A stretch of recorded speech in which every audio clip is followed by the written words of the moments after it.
Okay. Welcome, everybody. I'd like to welcome Sirajuddin, and sorry, Siraj, if I murdered your last name. So Siraj has over 30 plus years of experience with people, startups, communities, and large, constantly changing institutions. He is a Scaled Agile Framework trainer and evangelizes a human-centered approach to solving wicked scaling Agile problems with safe, empathy, and courage. We will make his contact information available to you also throughout before we're done for today. I happened to meet Siraj last year in a training class that he was providing along with a co-trainer and found him very informing and engaging. So with that, I'm going to hand it over to Siraj.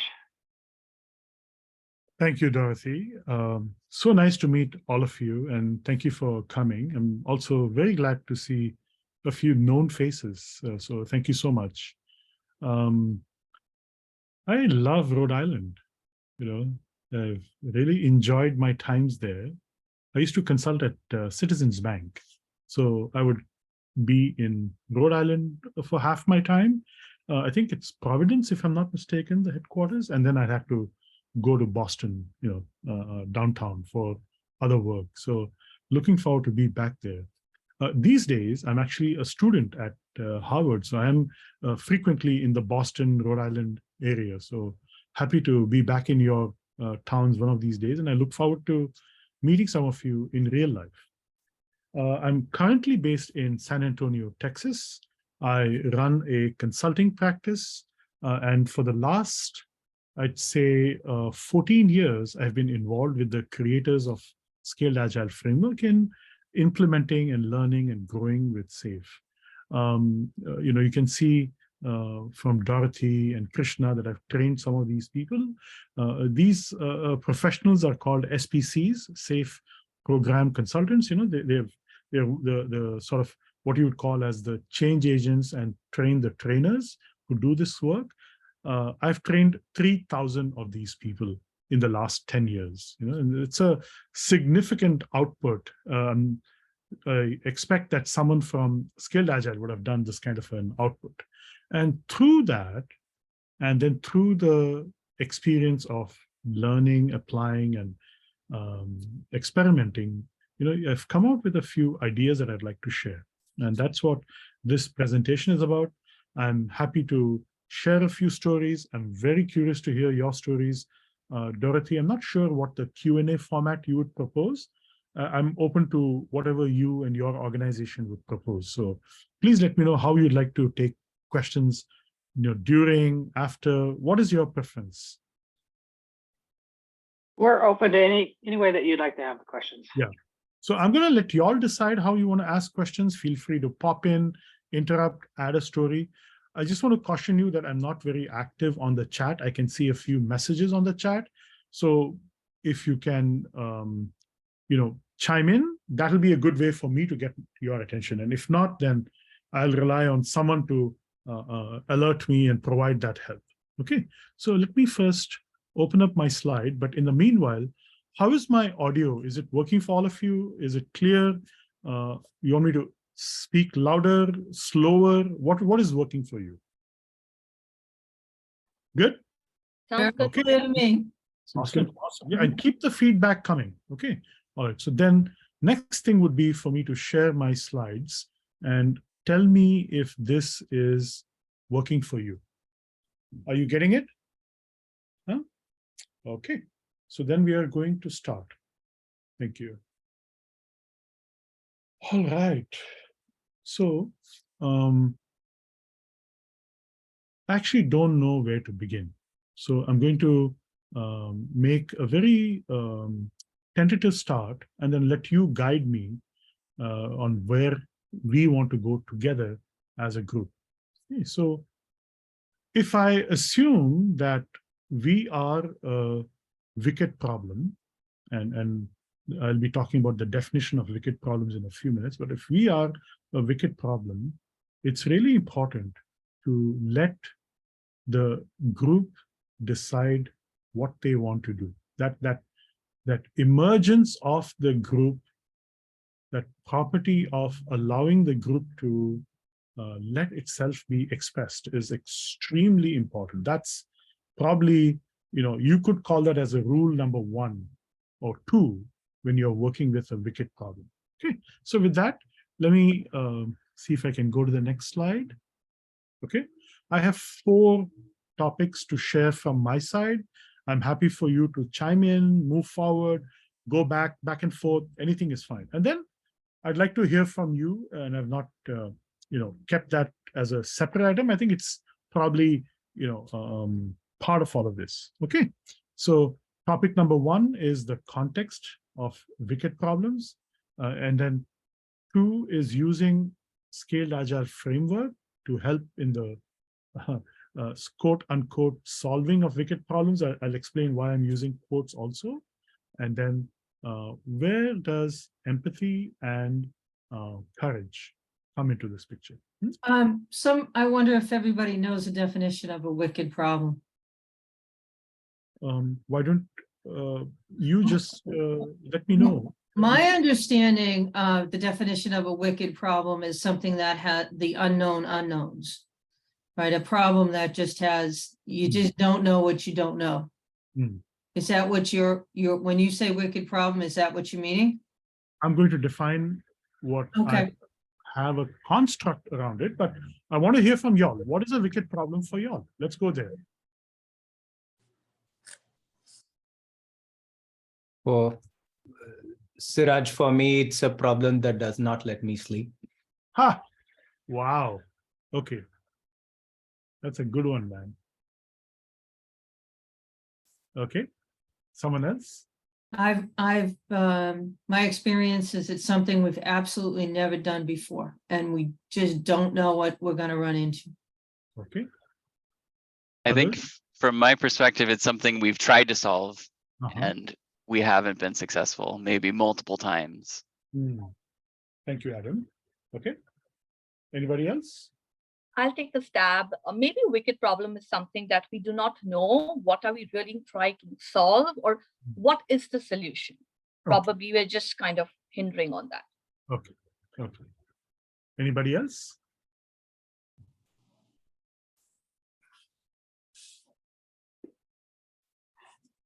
I'd add that it's something cyclical, reoccurring, like the other individual said, something that just arising, and maybe you tackle a layer of it, but there are continuous layers that keep presenting themselves.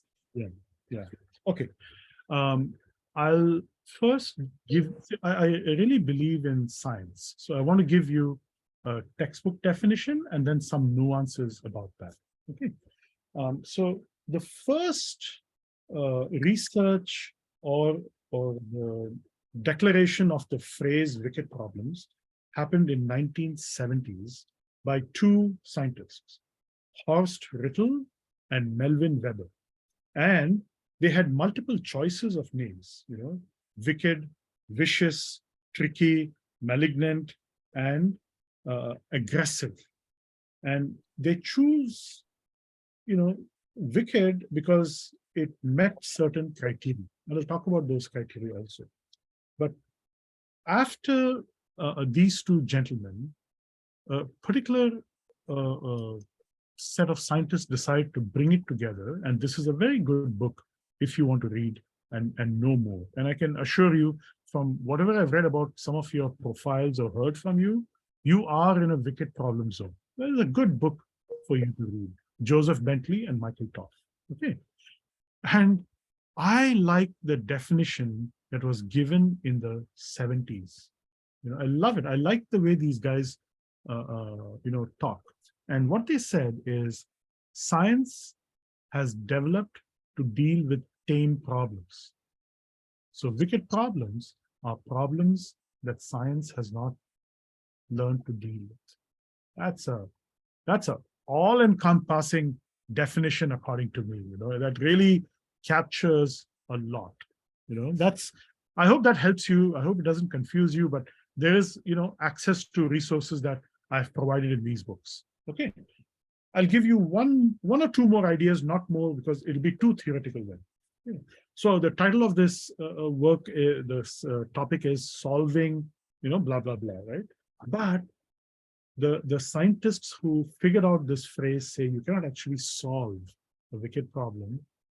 You can solve, but then you'll have to resolve it again. You can only resolve a wicked problem. It's a very fantastic way of looking at it. And in the commercial world, the closest that I've come to is the language used in Toyota production system. So in Toyota production system, or TPS, if you can use that abbreviation from now on, if you have a solution to a wicked problem, it's not called a solution, it's called a countermeasure. And a countermeasure is a temporary answer to a wicked problem for now. In fact, everything that you have learned about TPS is a countermeasure. It's a temporary answer to the problems that Toyota is facing today in a location. Location is very important. There are two important elements of a wicked problem: location and time, right? So a problem that, let's say, Toyota has solved in Tokyo in the 1990s may or may not apply elsewhere. That's a very important fine line about a wicked problem. Okay, so I'll take away three definitions to set a ground rule for what we are talking about. Science has not developed to solve wicked problems. Science is more focused on tame problems. It's unique, it's time-bound. The solution is resolution, it's time-bound, and it's location-bound. Does that set a baseline for us? I know, Sue, you were asking about this, so I wonder if that sets a small baseline. There's much, much more, obviously, but a small baseline. Yes, it does. Thank you. Okay, so that is textbook.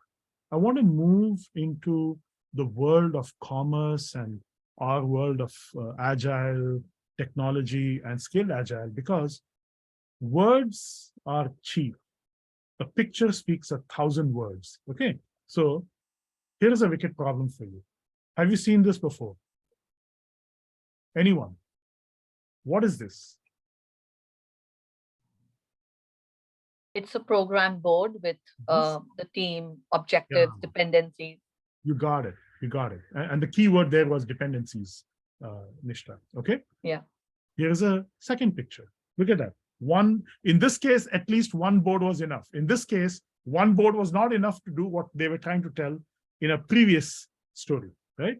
And by the way, Dorothy, I hope the rules of this meetup keep it safe and secure, right? Okay. So there is a textbook answer to your question, Sue, and then there is a raw, emotional, and visceral response to a picture that you get that I will never be able to explain to you. It's what you experience inside as a team member when you look at this picture. That is a wicked problem, you know, that only you are experiencing. Okay, so I hope I've set the baseline for a wicked problem. Is there any questions about wicked problems? Are we good? Shall we move on to the second topic? Do you want to, did you have these kinds of wicked problems in your life, anyone?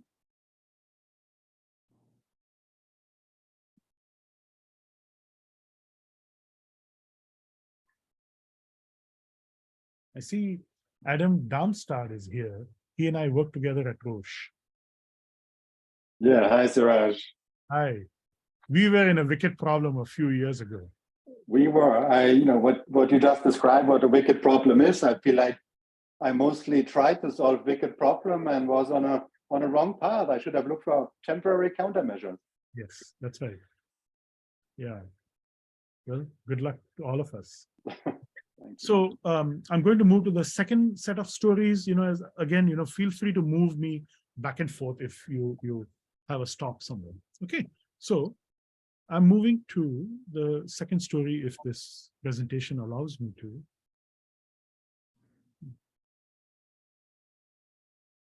Okay, so I told you the answer to a wicked problem is a countermeasure.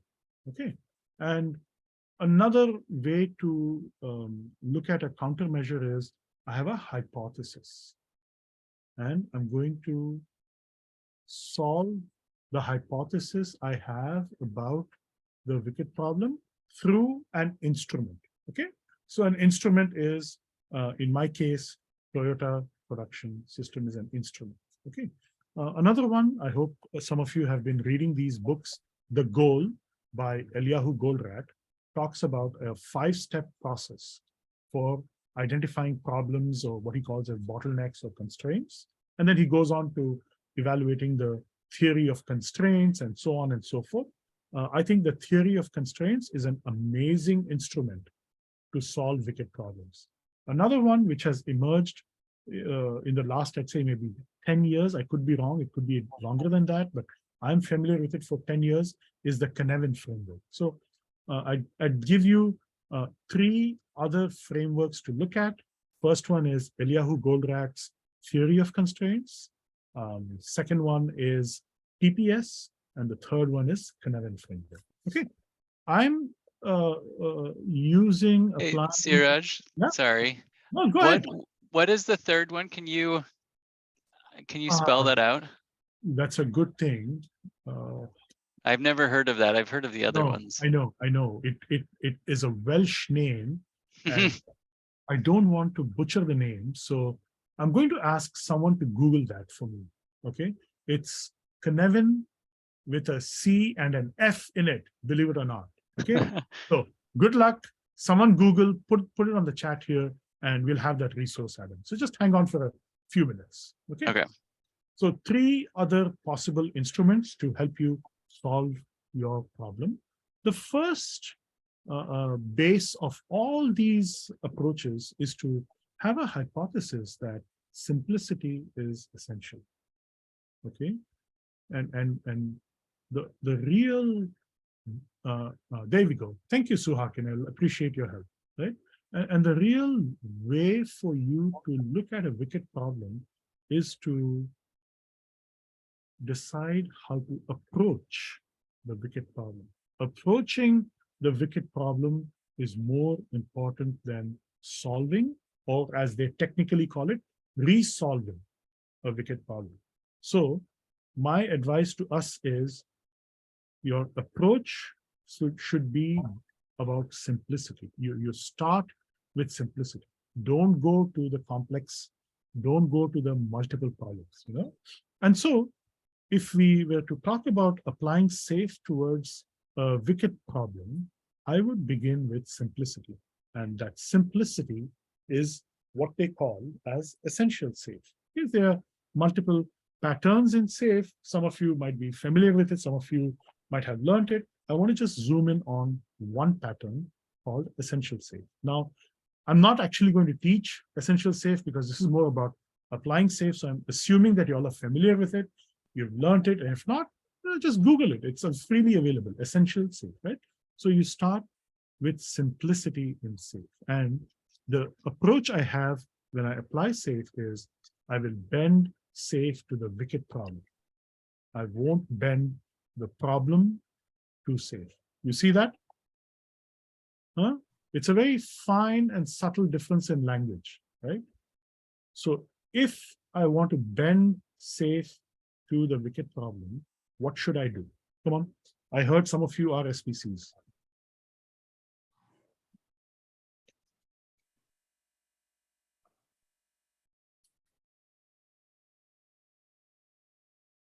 Come on. What should I do? Well, first of all, start with essential SAFe. So you're starting with the minimums of SAFe. But then I would say that it depends on what the wicked problem is, which part of this you need to bend. Exactly. Exactly. Right? Okay, one more. Anybody else? What would you do, Krishna? You're working in a large organization, a lot of customers. I'm sure they're asking you, what is our next step? Sorry, could you repeat the question again, Siraj? I was distracted a little bit. I didn't catch your question entirely. No worries, right? So if you want to apply essential SAFe to a wicked problem, what's your first step? Or give them the knowledge. I talk to them about why it's important. Yeah. And most of the reasons why, in my personal experience, SAFe doesn't kick off very well is they start too soon without talking the same language. Everybody has their own perspective. So I realized, and given the SPC training and all of that, I see the importance of giving them the knowledge first. So there's an order in which you can provide the knowledge. I think start with the leadership, because you need to have a guiding coalition and a direction. So that's where I would start, Siraj. Thank you. That is about them. Where will you start with yourself?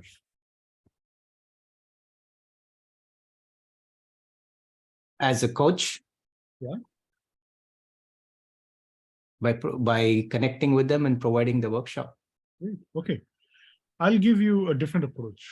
Okay, so I said, if your hypothesis is simplicity is the best way to start, and you want to take a framework like SAFE, I'm talking about, essential SAFE, you want to bend it to the problem. Sue was talking about different ways of bending, picking and choosing. Okay, I'll give you my approach, which I call extreme bending. Okay, you guys ready for this? This is what I'll do. Okay, I want to go to Sheila. You had a question? I had a comment. Yeah, go ahead. I don't disagree with what either of them said, but Yeah. usually when people tell you about their wicked problem, they're talking about the symptoms.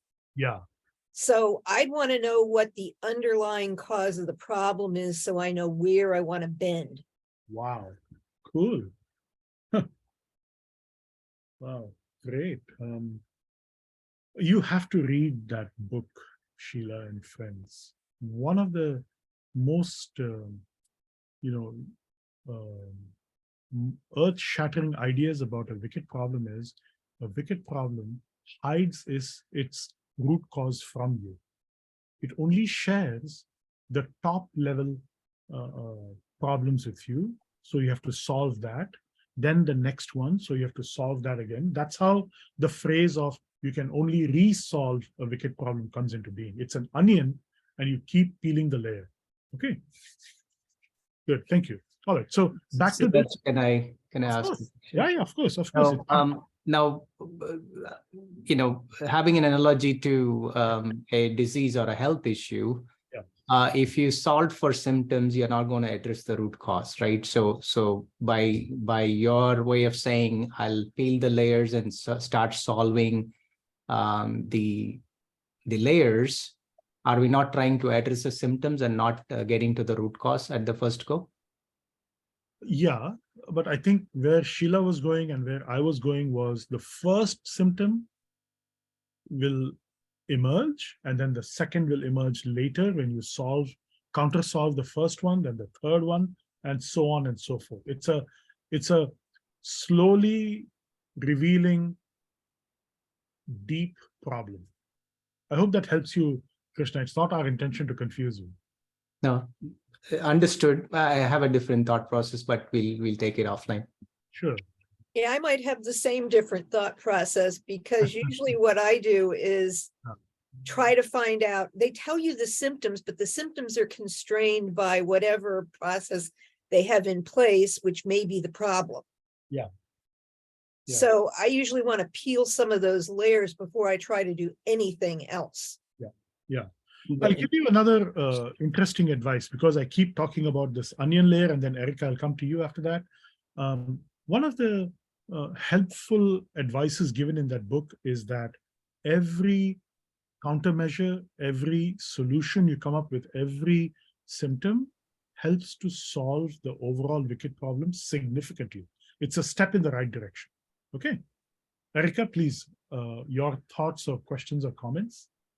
I just want to say, because I didn't get to really introduce myself. Yeah. Or anything beginning, and I missed the first few minutes. But this just popped up on my meetup, website, and I was just interested in it. I'm not a doctor. I'm just a person, and I just was interested in the topic. And I guess I am gathering what we're talking about in terms of wicked problems. And I understand that an individual problem is also a group problem based on location and time. and I think I can associate my own wicked problems so far to what we're getting to. But is it possible to have a small example of an onion? Yeah, of course.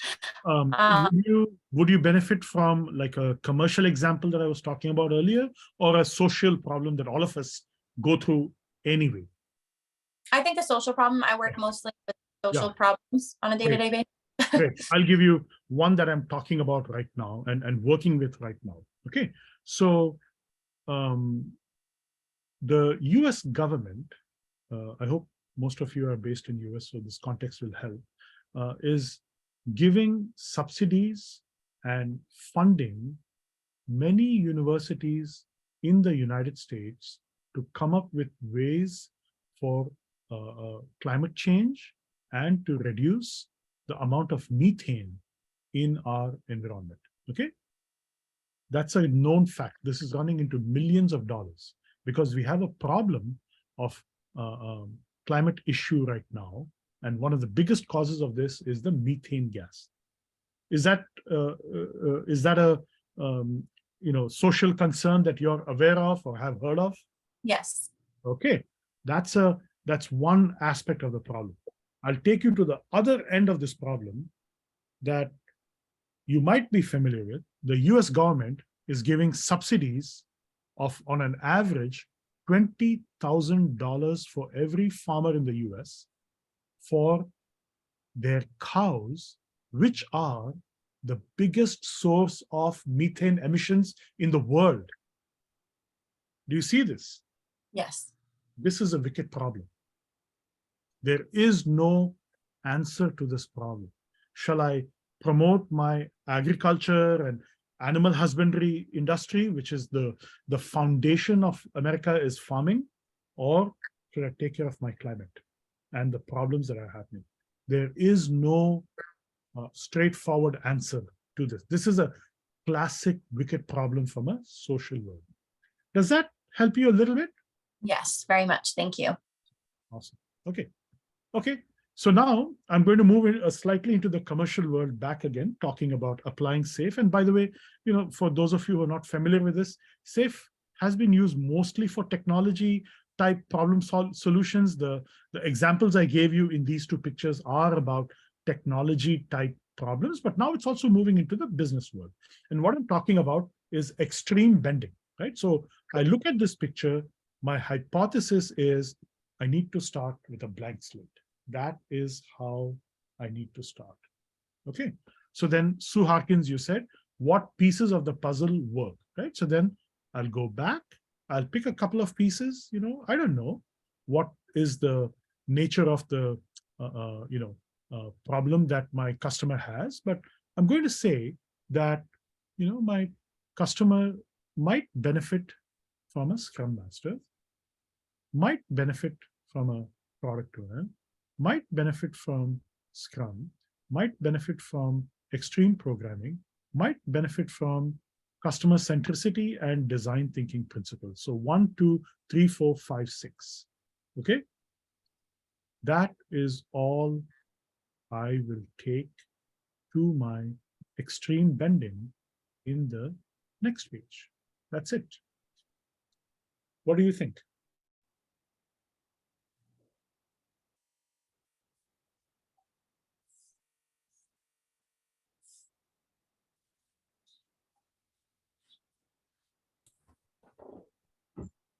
Is there a typical timeline between one countermeasure and when you might be ready to implement another countermeasure, or does that vary drastically? So, Emily, what I'm looking for is to have empathy with the wicked problem. And that is the next topic I was going to talk about anyway, right? And the deeper we as change agents show empathy to the wicked problem, the more it will reveal itself. And in this case, my hypothesis is with 6 items that you see here, I'll be able to reveal the first few symptoms of the wicked problem. And then based on that, I'll have a few countermeasures. We can talk about what could be those countermeasures. Then I'll show deeper empathy. I'll have second, problem that emerges, have a countermeasure, and then a next and a next and a next.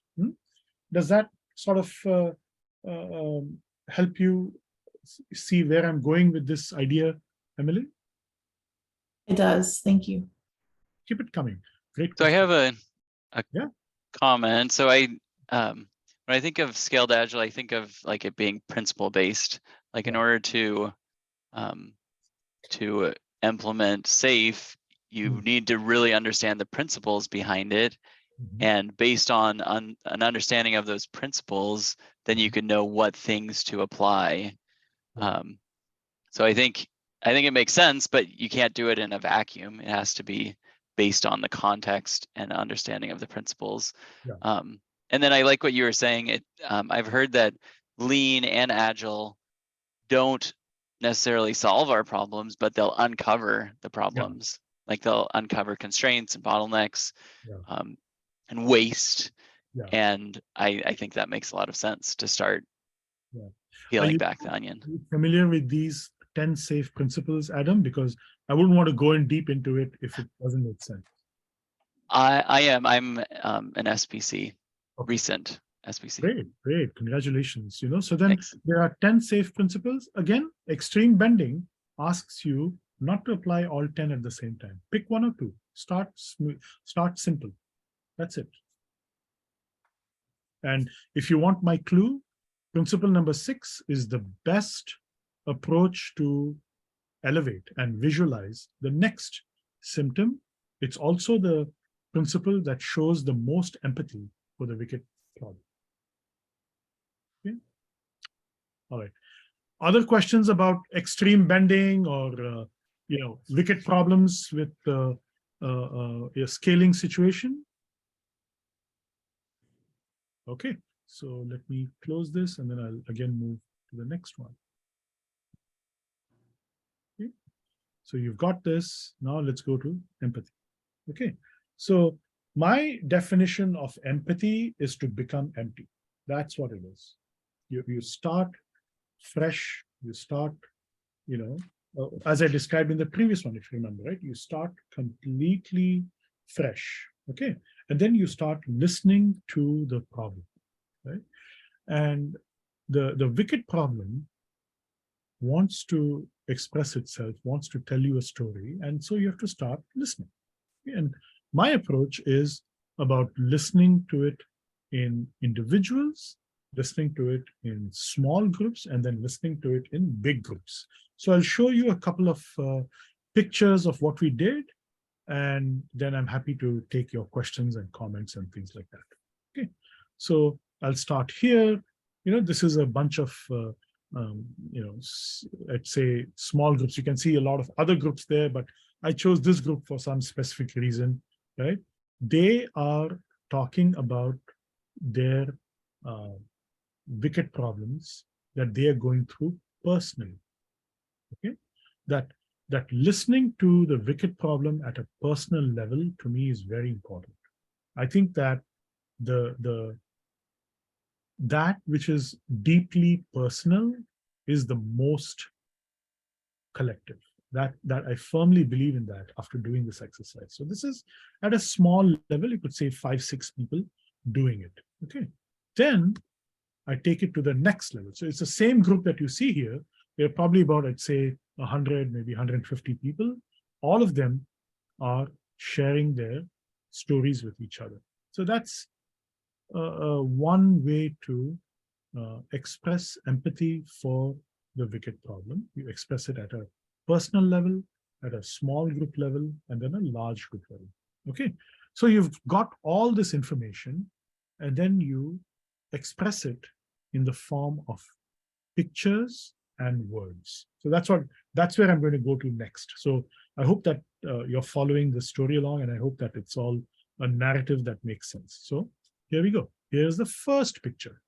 Okay, the first picture is with an organization that wanted to bring a sense of balance into the group. You can see some of the words you can see here. Bring your whole self, everything you do. That seems to be a very common theme I've seen, by the way, in many places, right? It's a journey, enjoy the road, whatever. And then they have this nice, beautiful picture that they've created about how do they see their situation after they have solved their wicked problem. Okay, and then what's the journey to solving that wicked problem? Okay. Here is another example, right? And I've seen that people use the metaphor of journey a lot, because the journey of a wicked problems resolution is a lot of activities, steps, and ideas and philosophies. Okay, I wanted to get some text also, and I have one particular text for you from our coaches, but the text was a bit damaged, so please excuse me for that. Right? So here is a set of coaches for an organization that I work with, and they describe their approach towards helping to solve wicked problems as the statement that they call their shared vision. Okay, so for us, the team and the people we serve, we are a community-driven partnership of servant leaders providing a predictable, sustainable, and balanced. You can see that word balance. I see this everywhere, right? Everybody is seeking balance. It's a very interesting thing, especially during the pandemic, by the way. I found the use of the word balance a lot. Balanced, collaborative, quality, fun, repeatable delivery of shippable products, and then they scratched it and said results. You can read the rest. Okay, all right. So let me pause here. I've shown you some pictures of people doing the work of expressing empathy. Don't come at me with statistics, motherfucker. I know statistics. I know turbulence shouldn't crash a plane. Put your stupid sitting next to me, or we're bouncing all over the place. How did Andrew? Sorry about that. I think I got him put in the waiting room. Siraj, I muted you by mistake because I kept muting him. No worries. Yeah, and then I put him in the waiting room. So this guy, by the way, is quite famous. So you see, here is a wicked problem. We're trying to have a Zoom conversation among civil ladies and gentlemen, and then here comes a random element. That is a wicked problem. How do you stop random elements like this guy coming in and spoiling our atmosphere and all that, right? So it's just, to me, it's just life. That's what it is. Okay, so let me now turn the tables back at you. I want to hear from you. What is your reflection on what you saw? You saw a series of pictures. I wanted to share the pictures so that you get a sense of the process. And there's pictures of personal, small group, and large group empathy about the wicked problem and our approach to the wicked scaling problem. You saw pictures of their journey, and you see the text of the journey of one set of, you could call them as coaches. I call them as, scientists. That's what I like to use now, for community of scientists. Okay, so pause here. Thoughts, reflections from all of you. And Erica, would you like to go first? I see that your hand is still up. I didn't take it down if I was supposed to. Sorry. Don't worry. You can continue if you have an idea to share. How are you doing so far? I'm following. I'm not familiar with the Agile Safe principles, but now I'm going to go learn about them.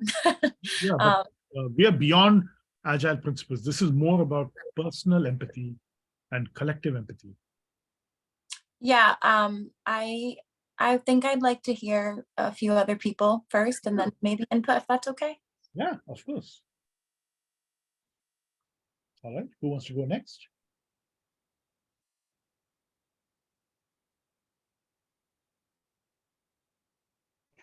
So I have a question.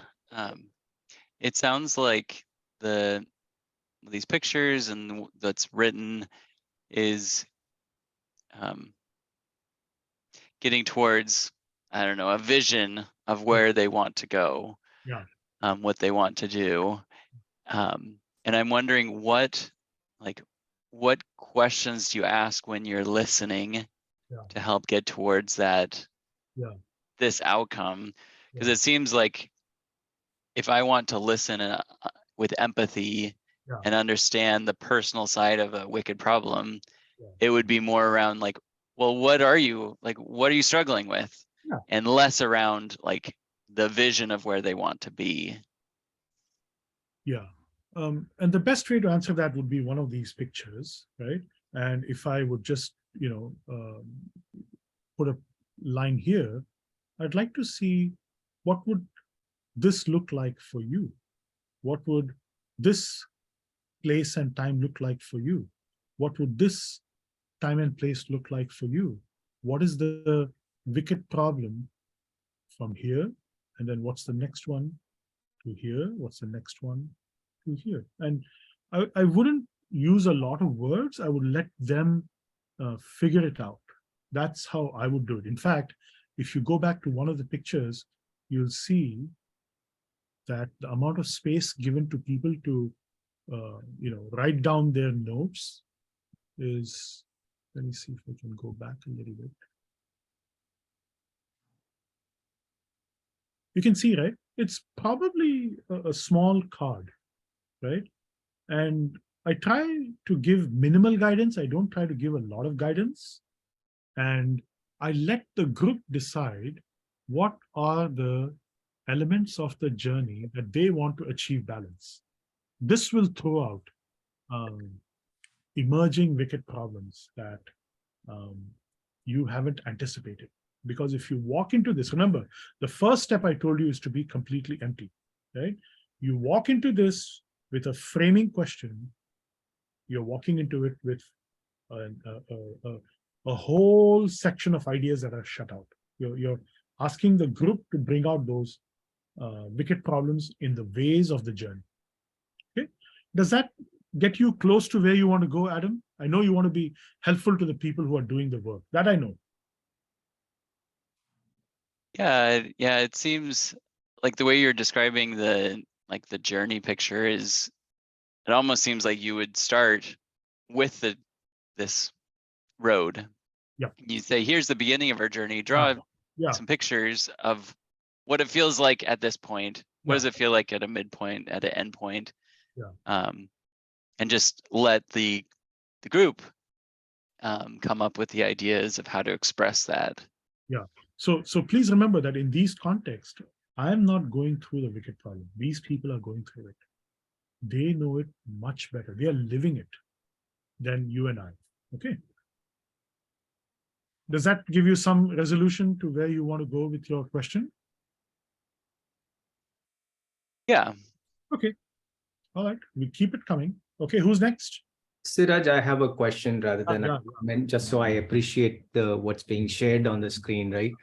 Is this a meeting where you're asking your audience to describe their wicked problem in a visual way? Is that what happened before this came out? Or Yeah, what? so that would be this one. That would be this one. So it's first personal, if you remember, then it's small group, which is this picture you're seeing, and then it's large group. Okay. And then the result is the visual The representation. result is the next one that you're seeing. Okay, got it.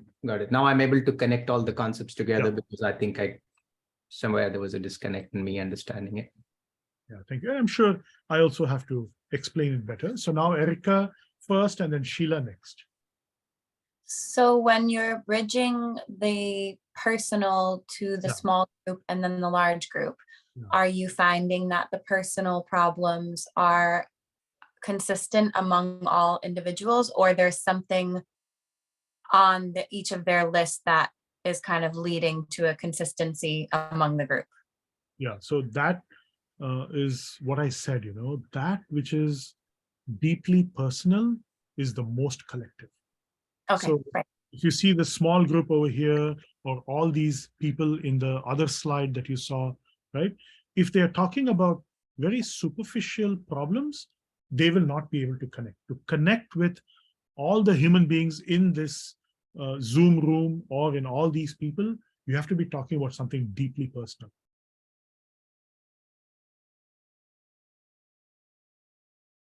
Does that work for you, Erica? Does that make sense?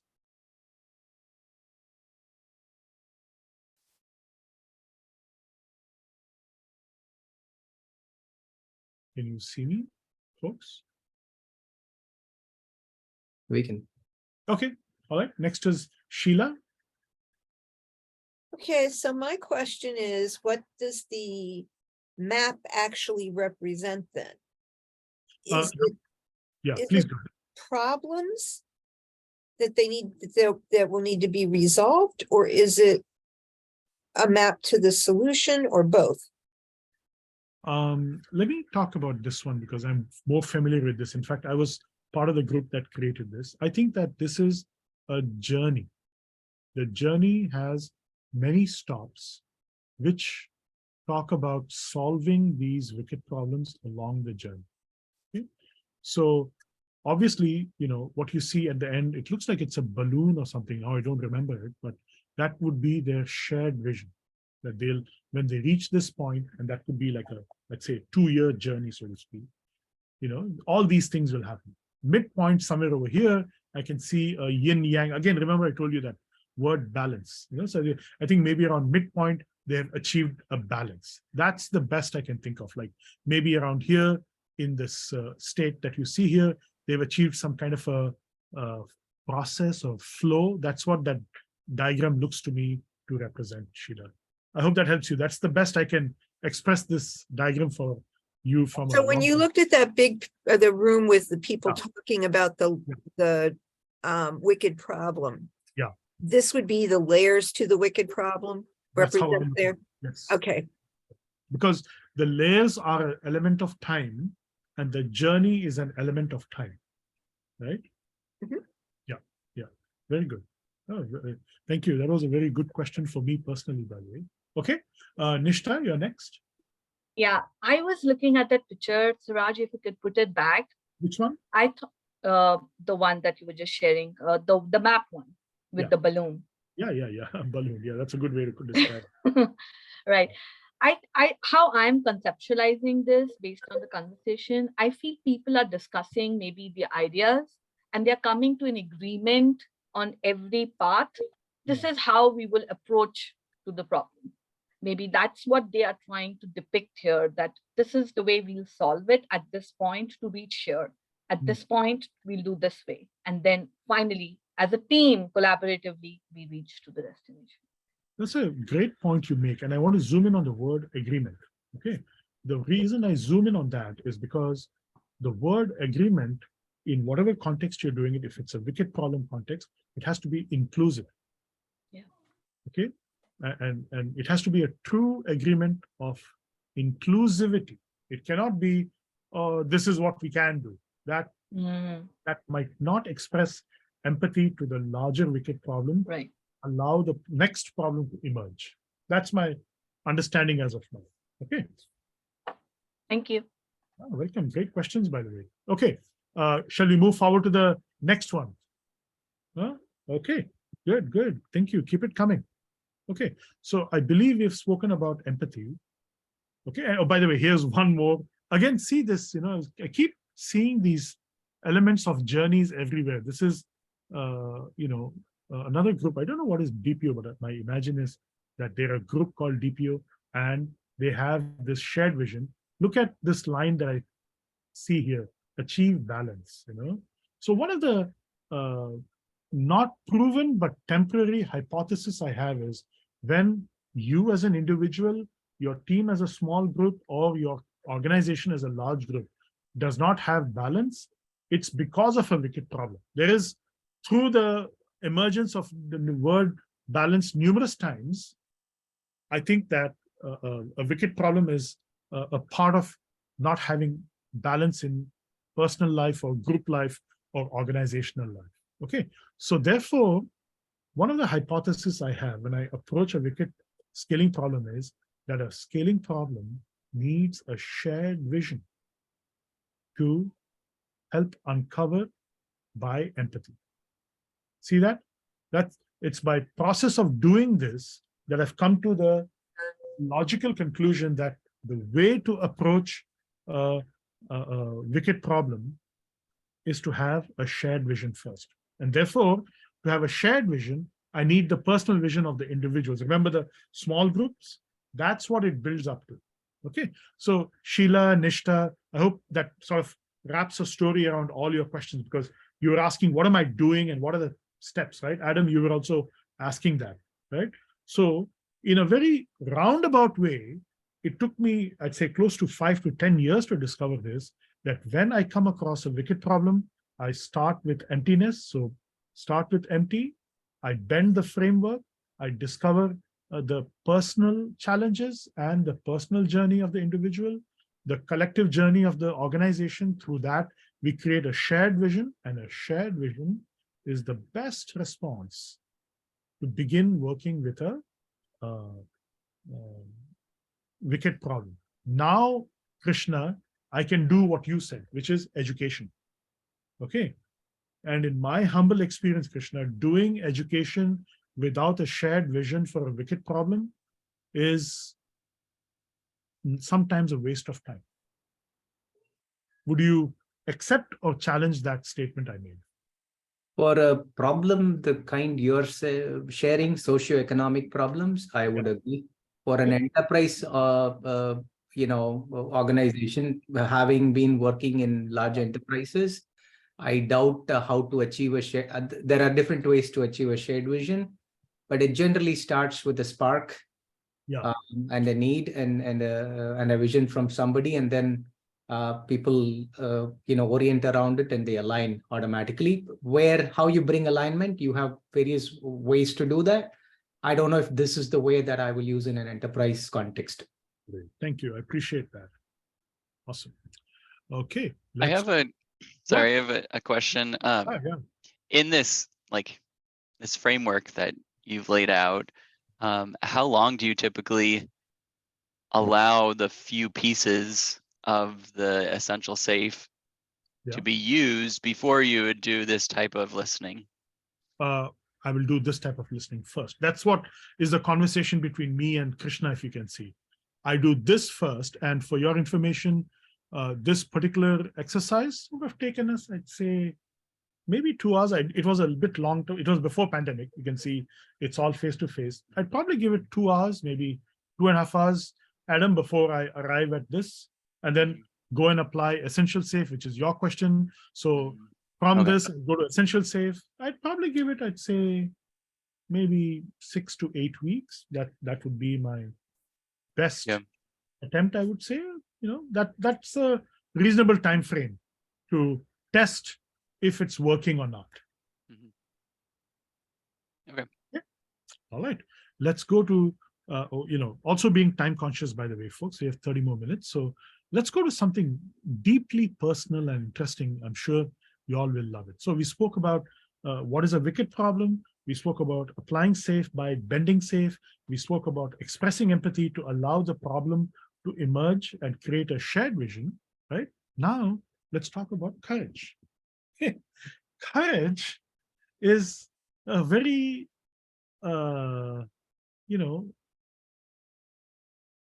fleeting and ephemeral quality of people in a wicked scaling problem. Okay? And you need people who are ready to face the consequences of scaling problems. Nishta, do you agree? You seem to be nodding vigorously there. Yes, I do agree, because to like how Krishna was also saying, sometimes large organizations have the vision to do it, but while you're implementing it, you should be ready for the consequences, which can go either ways. So that's why I agree. You do need a lot of courage. You need a lot of courage to approach a wicked scaling problem, and you should be ready to face the consequences. And the story I have here is one of both professional and personal consequences. Okay. And I shared that in the description of the meter project. So let's talk about that. A very fascinating story. So here is this gentleman. I'd like to keep the names and things confidential. He was talking about there would be 1,000 people in this presentation, by the way. I could be wrong. If I'm wrong, it's 1,500 because it was a big group. Okay. And so this person is talking about the elephant in the room. Okay.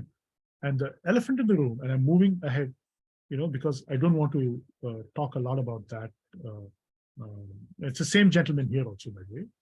I want to say that asking the questions that are what some people call the elephant in the room is a very different way of approaching the wicked problem. Okay, so the way I'll share it with you is an empathetic approach that I described in the previous story is what I would call as an evocative approach of solving a problem. Okay, it's an evocative approach. Okay, what this gentleman is doing is the other way. Using courage is provoking the wicked problem. Okay, so now you, as a consultant working with wicked problems, you have two broad sets of tools. Okay, you can evoke or you can provoke. But guess what? What is better than one or the other? Use both. And I was taught that by this gentleman. I'm not able to reveal his name, obviously, a lot of commercial and confidential things, right? You got to use both. Okay. And I learned that at a very deeply personal level with him. I became deep friends. We are still friends now, call him like brothers in arms, right? And the changes that he was trying to make at a corporate level, which was what he saw previously, provoke the elephant in the room, right? Or provoke the wicked scaling agile problem, was one side of this picture. The other side is what you see here, which is to evoke a group of people working for him. So this is what you're seeing here, a group of people working for him to have courage to challenge the problem, right? And in both the scenarios, the individual, this fine gentleman, faced professional consequences from the previous slide that I showed you, and personal challenges from doing this kind of work. And as a coach, I'm here to provide empathy and listen to the problems and things that are happening. And so that is, to me, the lessons of doing this kind of work, right? The framework is a mental exercise. The empathy is a heart exercise. The courage is an exercise of, putting yourself in front. Okay, that's what I have for you, by the way, today. Stories about empathy and courage. And with that, I'm actually open to you telling me about your stories and your approaches in the same format of we as a small group talking about these ideas. Okay, so that's what I have as of now. I'll turn it back to Dorothy, and then anyone else who has questions, we're happy to answer anything that you have. Back to you, Dorothy. Thank you for the opportunity. Thank you, Siraj.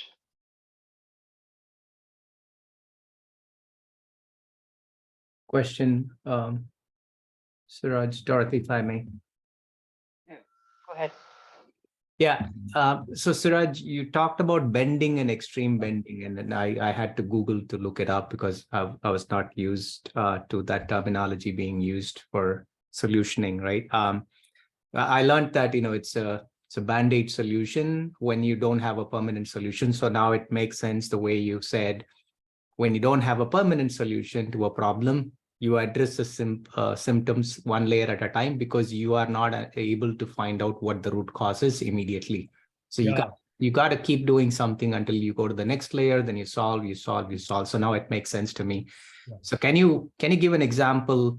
I saw you saying use these from the safe framework, right? Does it mean I'm customizing some elements? I'm not going full scale, like even safe has the essential till the four configurations, right? So even within essential, you're saying pick some of those and then utilize it to immediately address some of the concerns that you have. Is that what you mean by that? Maybe, but let me go and take that specific context that I'm talking about. This is the same, elephant guy's context. Okay. So Okay. let's say based on extreme bending, the hypothesis will start with this idea of a Scrum Master. Okay. And then I'm now connecting all your questions, by the way. Okay. So then I'm moving to Adam's question. How long will you give it? Right. I told Adam I'll give it 6 to 8 weeks. Do you remember that, Adam? Right. Okay. What happens to this 6 to 8 weeks from then? Any idea? Anyone? It reveals the next problem. Would it?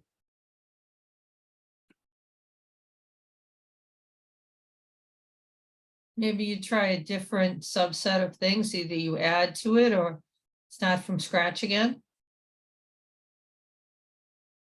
Siraj, did we lose you? Your video is frozen. Yeah, I see the same person. Yeah, looks like it was.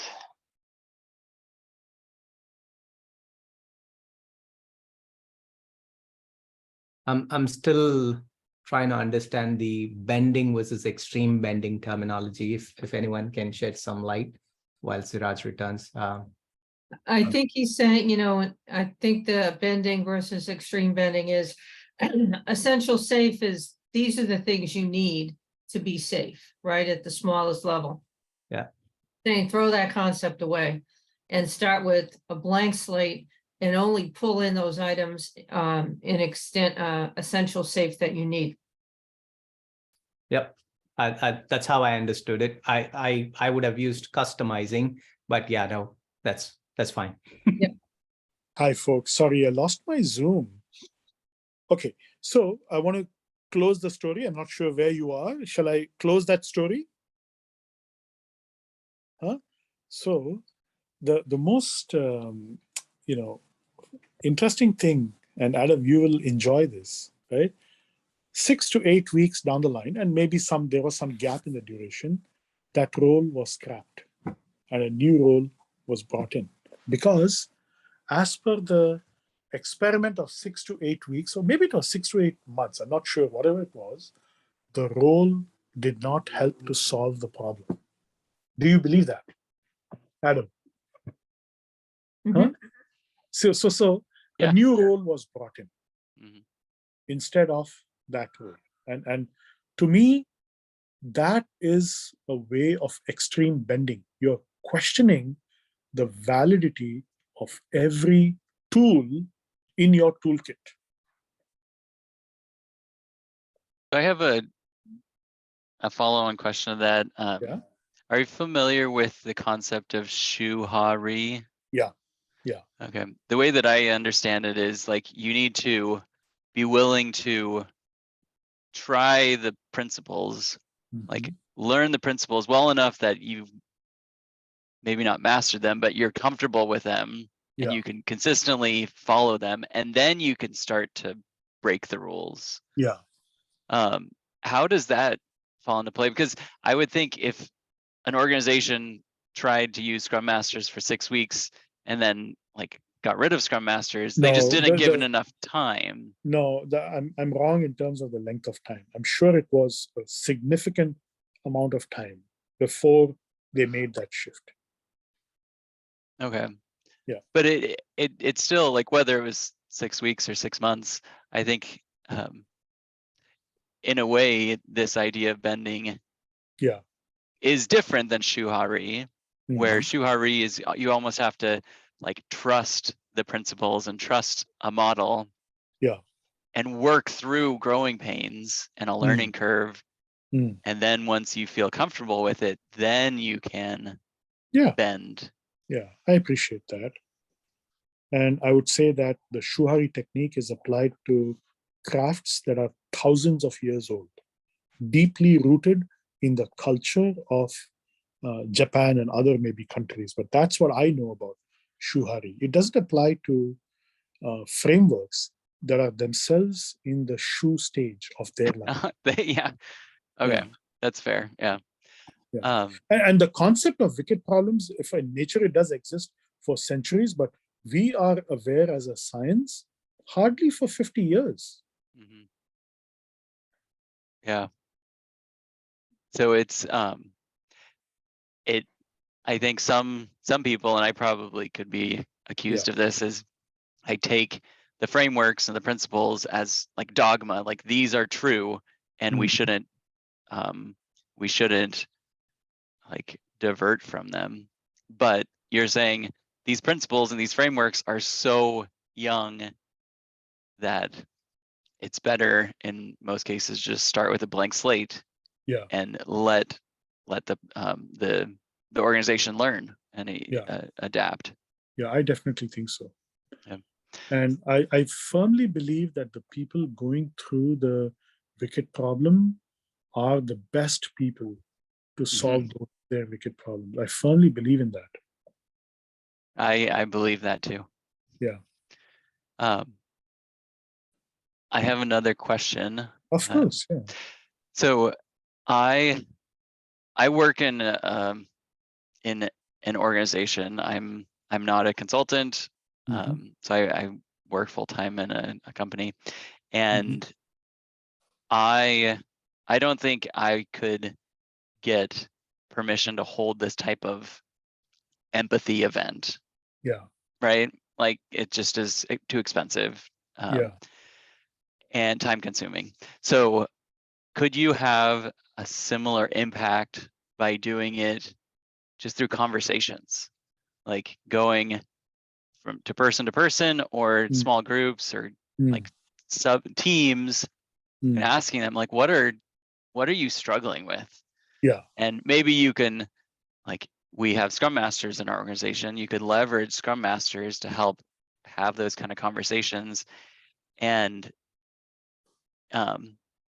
asynchronously, like without having a big group meeting, you could come up with kind of the core of this deep personal problem that everyone faces and agrees upon.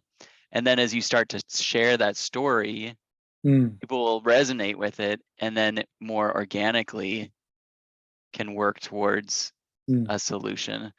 Do you think that would work in this framework, or is this? I don't know. There's another book I'd like to recommend for you if you're interested. It's called The Wisdom of the Crowds. It says that for these types of problems, the large problems, you have to have everybody in a large presence to solve the problem. Okay. And it basically says that you as an individual would not even think about the dimensions of this problem if you weren't with a group of 1,500 to 5,000 people. You won't be sensitive to this, Adam. You won't think about it. That's what, this, like the problem I was talking to Erica about, if you remember, right?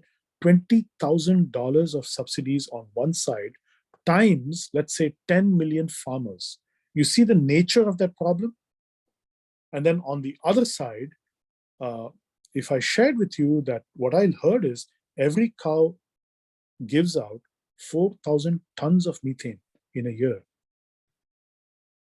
Okay, I mean the sheer numbers of a wicked scaling problem are very daunting for an individual to even imagine them, and so that repeated process of hearing it again and again and again and again and again is what allows the wicked problem to feel empathy. Remember, the shared vision is not the exercise. Giving empathy to the wicked problem and to the people going through the problem is the true purpose of the exercise, so that the empathy feels safe to reveal itself. The wicked problem feels safe enough to reveal itself to you. You cannot, and again, my humble understanding, and I'm not an expert at this by any chance, I can tell you that. Okay.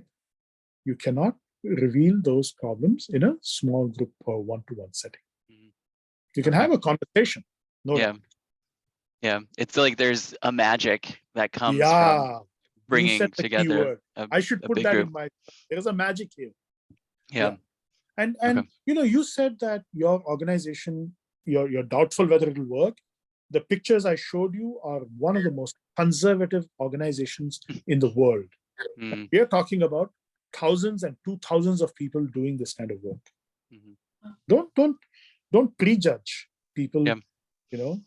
They might be open, is what I would say. Okay. Thank you. Thank you. Thank you. I appreciate your question.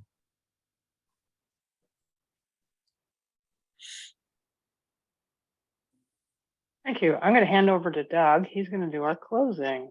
Awesome. I think I'm doing the closing. Oh, okay. Sorry. It's a drop. All right. So, thank you very much, Siraj. It was very, great presentation, very enlightening.